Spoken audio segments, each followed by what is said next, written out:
पुढची बातमी पाहूया तर मनसेकडून सलग दुसऱ्या दिवशी आता व्हिडिओ बॉम्ब टाकला जातोय। कारण काल पहिल्याच व्हिडिओमध्ये लाच घेतानाची पोलखोल करण्यात आलेली होती। मनसे मुंबई अध्यक्ष संदीप देशपांडेंनी ही पोलखोल केली होती। मात्र आज पीडब्ल्यूडीतील आणखी एका अधिकाऱ्याचा व्हिडिओ उघड झालाय। या व्हिडिओमध्ये लाच संदर्भामध्ये संशयित दृश्य कारवाई करण्याचं मनसेनं आता सरकारला आवाहन केलं।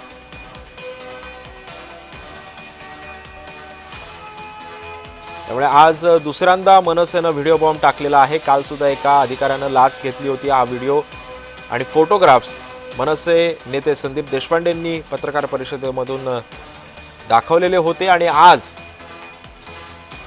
पुन्हा एकदा या संदर्भातला असाच एक व्हिडिओ मनसेनं प्रकाशात आणला।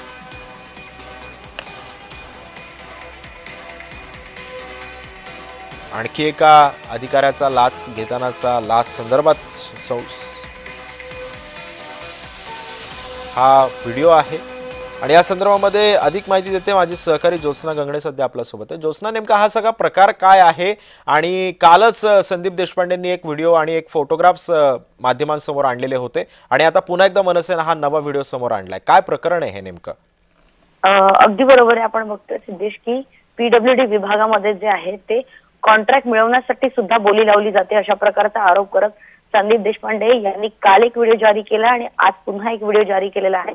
संदीप देशपांडे यांचं असं म्हणणं आहे की पीडब्ल्यूडी मध्ये जे कॉन्ट्रॅक्टर आहेत ते कॉन्ट्रॅक्ट मिळवण्यासाठी आता कॉन्ट्रॅक्ट मिळाल्यानंतर पैसे वाटप किंवा लाच वाटप हा जो प्रकार होत होता, मात्र आता कॉन्ट्रॅक्ट मिळवण्यासाठी सुद्धा जो आहे तो लाच दिली जाते अशा प्रकारचा व्हिडिओ जो आहे तो। आणि हा व्हिडिओ जो सगळ्यात महत्त्वाचा म्हणजे या व्हिडिओमध्ये असलेले जे व्यक्ती आहेत ते प्रशासकीय अधिकारी, प्रशासकीय कर्मचारी आहे आणि त्याचमुळे आता बीएमसी मधला म्हणजे भ्रष्टाचार असो किंवा पीडब्ल्यूडी विभागातला भ्रष्टाचार असो अनेक वेळा संदीप देशपांडे यांनी त्यांच्या व्हिडिओच्या माध्यमातून जनतेसमोर आणलेला आहे। आणि आता हा कालचा व्हिडिओ आणि त्याच्यानंतर पुन्हा एक पीडब्ल्यूडी विभागाचा दुसरा व्हिडिओ जो आहे पैसे वाटपाचा, पैसे घेतानाचा, लाच घेतानाचा अशा प्रकारचा व्हिडिओ। आणि इतके पैसे एका बाजूला जे आहेत महाराष्ट्राचे मुख्यमंत्री हिवाळी अधिवेशनामध्ये म्हणतात की महाराष्ट्र जे आहे ते आर्थिक डबघाईला आलेला आहे। मात्र असं असताना आता व्हिडिओ जारी करण्याचे प्रकार जे आहेत ते विरोधकांकडून केले जातात, ज्याच्यामध्ये अनेक प्रकारची कॅश जी आहे, मोठी कॅशची रास जी आहे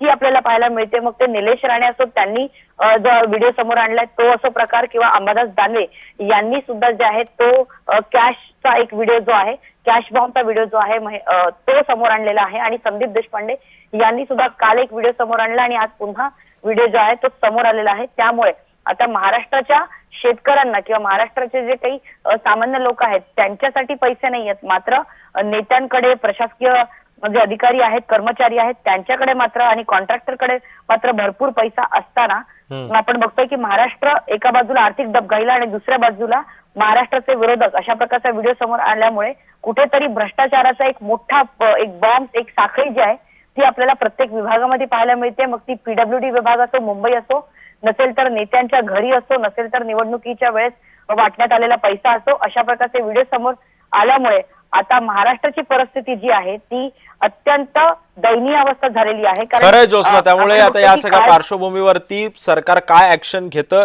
आणि पोलीस सुद्धा या सगळ्या प्रकरणी कसा तपास करतात हे सुद्धा पाहणं तितकंच महत्त्वाचं ठरणार आहे। धन्यवाद तू दिलेल्या अधिक माहितीबद्दल। त्यामुळे कालच मनसे नेते संदीप देशपांडेंनी सुद्धा अशाच प्रकारचे फोटोग्राफ्स माध्यमांसमोर आणलेले होते आणि त्यानंतर पुन्हा एकदा लाच संदर्भातला हा व्हिडिओ पुन्हा मनसेनं प्रकाश झोतात आणलेला आहे।